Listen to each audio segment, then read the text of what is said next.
Train संख्या 22,919 आदि Humsafar express है, जो एमजीआर चेन्नई सेंट्रल से अहमदाबाद जंक्शन तक साप्ताहिक चलती है।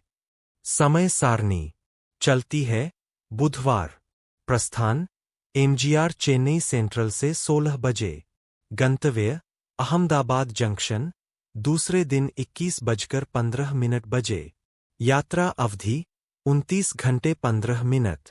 मार्ग यह ट्रेन कुल 1727 किलोमीटर की दूरी तय करती है और अपने मार्ग में 14 स्टेशनों पर रुकती है।